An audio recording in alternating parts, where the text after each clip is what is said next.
হযরত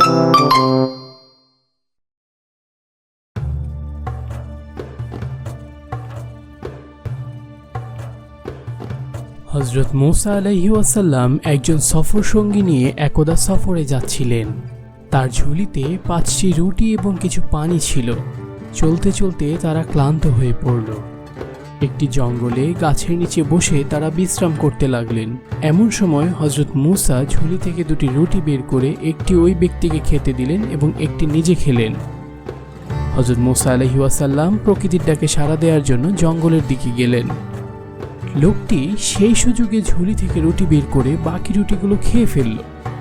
মুসা আলাইহিস সালাম ফিরে এসে দেখতে পেলেন ঝুলিতে একটিও রুটি নেই। মুসা আলাইহিস সালাম তো অবাক হয়ে গেলেন। তিনি লোকটিকে জিজ্ঞেস করলেন, হে মুসাফির, আমার ঝুলির রুটি কোথায়? আমি জানি না। তুমি আর আমি ছাড়া তো এখানে কেউ নেই। সত্যি করে বলো, রুটিগুলো কে খেয়েছে? আমি জানি না। মুসা আলাইহিস সালাম গভীর চিন্তায় পড়ে গেলেন। হাঁটতে হাঁটতে গভীর জঙ্গলের দিকে গেলেন। সেখানে 3টি স্বর্ণের পাহাড় তিনি দেখতে পেলেন। মুসা আলাইহিস সালাম স্বর্ণের পাহাড়গুলো দেখে মনে মনে একটি বুদ্ধি তৈরি করলেন। হে মুসাফির, রুটিগুলো কে খেয়েছে তুমি যদি বলতে পারো, তাহলে ওই যে দেখছো পাহাড়, ওই 3টি সোনার পাহাড়ই তোমাকে দিয়ে দিব। এই 3টা সোনার পাহাড় যদি আমার হয়, তাহলে তো আর কোনো চিন্তাই নেই। সারা জীবন বসে বসে খেতে পারবো। আমার 7 পুরুষ বসে বসে খেতে পারবে। সত্য কথা বলেই দিই, হুজুর, আমার খুব খিদে পেয়েছিল, তাই রুটিগুলো আমি খেয়ে ফেলেছি। তাহলে তুমি তো আগে স্বীকার করনি কেন? স্বীকার করনি কেন বলো, এক্ষুনি বলো। আমি লজ্জায় বলতে পারিনি, কারণ আপনি মাত্র 1টি রুটি খেয়েছেন আর আমি খেয়ে নিয়েছি বাকি 4টা। কিভাবে বলবো বলেন? আমি বলার সাহস পাই নাই। ও আচ্ছা, তুমি তাই বলে মিথ্যা বলাটাকে খুব ছোট মনে করলে? অথচ মিথ্যা বলা কবিরা গুনাহ। তোমার মতো এমন লোককে আমি আমার সঙ্গী করতে পারবো না। তুমি তোমার সোনার পাহাড় নিয়েই থাকো, আমি চললাম। এদিকে লোকটি সোনার পাহাড় পেয়ে তো মহা খুশি। সে পাহাড় পাহারা দিচ্ছিল আর নানা স্বপ্নের জাল বুনছিল। এমন সময় সেখানে 2টি ডাকাত এলো। এই লোক, তুমি এই গভীর জঙ্গলে কি করছো? আমি আমার সোনার পাহাড় পাহারা দিচ্ছি। ও, তাহলে সোনার পাহাড় 3টির মালিক তুমি। আমাদের ভাগ দিতে হবে, নইলে আমরা দুজন তোমাকে একদম মেরে ফেলবো। আমাকে মেরো না। তোমাদের দুজনকে একটি একটি করে সোনার পাহাড় আমি দিয়ে দিব। আমাকে মেরো না। ঠিক আছে ঠিক আছে, আমাদের অনেক খিদে পেয়েছে, তুমি আমাদের জন্য খাবার নিয়ে আসো।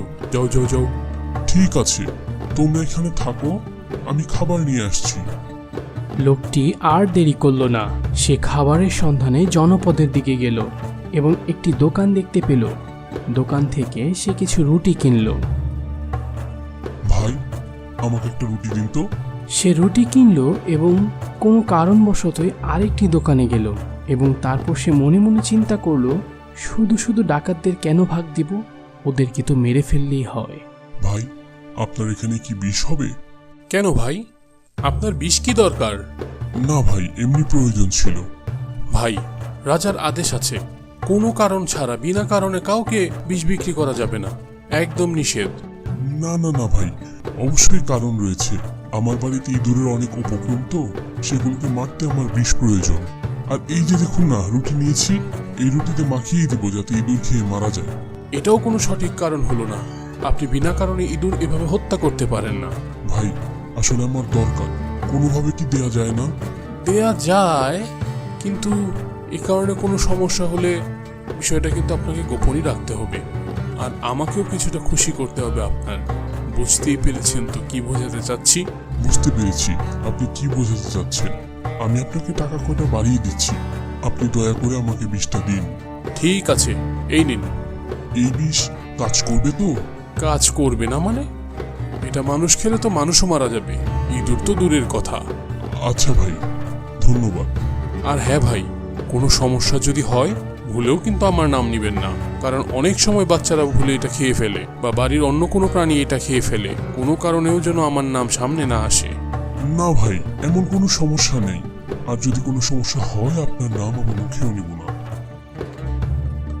যেই চিন্তা সেই কাজ। সে দোকান থেকে বিষ কিনে রুটিতে মিশিয়ে দিল, তারপর জঙ্গলের দিকে চলল। এদিকে দুই ডাকাত জঙ্গলে দাঁড়িয়ে লোকটির জন্য অপেক্ষা করতে করতে বিরক্ত হয়ে যাচ্ছিল। তারা ক্ষুধায় একদমই ধৈর্যহীন হয়ে পড়েছিল। কিরে, অস্থির হয়ে গেলাম। লোকটি যে গেল, আসার নাম গন্ধও নেই। ও আসুক, ওর খবর আছে। আমার মাথায় একটা বুদ্ধি এসেছে।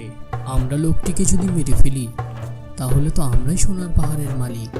এইটা তো ভেবে দেখিনি। সত্যিই তো। আমরা ওকে কেন ভাগ দিব? এটা আমরা নিয়ে নিলেই তো পারি। আচ্ছা, ও আসুক। ও আসার সাথে সাথেই আমরা মেরে ফেলবো। লোকটি আসা মাত্রই ডাকাতরা তার উপর ঝাঁপিয়ে পড়ল এবং তাকে একদমই মেরে ফেলল। চল, আমরা রুটিগুলো খেয়ে নিই। কিন্তু রুটিগুলো যেন কেমন গন্ধ গন্ধ মনে হচ্ছে। পাগলটা মনে হয় বাসি রুটি নিয়ে এসেছিল। যাই হোক, খিদে পেয়েছি, খেয়ে নেই। একটু বাসি হলে কিছুই হয় না। তাছাড়া আমরা এখন প্রচুর ধন সম্পত্তির মালিক। আমাদের সামনে থেকে আর এই ধরনের খাবার খেতেও হবে না। চল, খাওয়া শুরু কর। দুজনে ভাগাভাগি করে রুটিগুলো খেয়ে নিল। কিছুক্ষণ পর ডাকাতও মারা গেল। সোনার পাহাড়ের জায়গায় দাঁড়িয়ে রইল। বন্ধুরা, আমরা এই ঘটনা থেকে কি শিক্ষা লাভ করলাম? সত্য মানুষকে মুক্তি দেয় এবং মিথ্যা ডেকে আনে ধ্বংস। পৃথিবীতে সম্পদ নিয়ে মারামারি কাটাকাটি যতই করি না কেন, সম্পদের জায়গায় থেকে যায়, চলে যায় মানুষ। লোভে পাপ এবং পাপে মৃত্যু।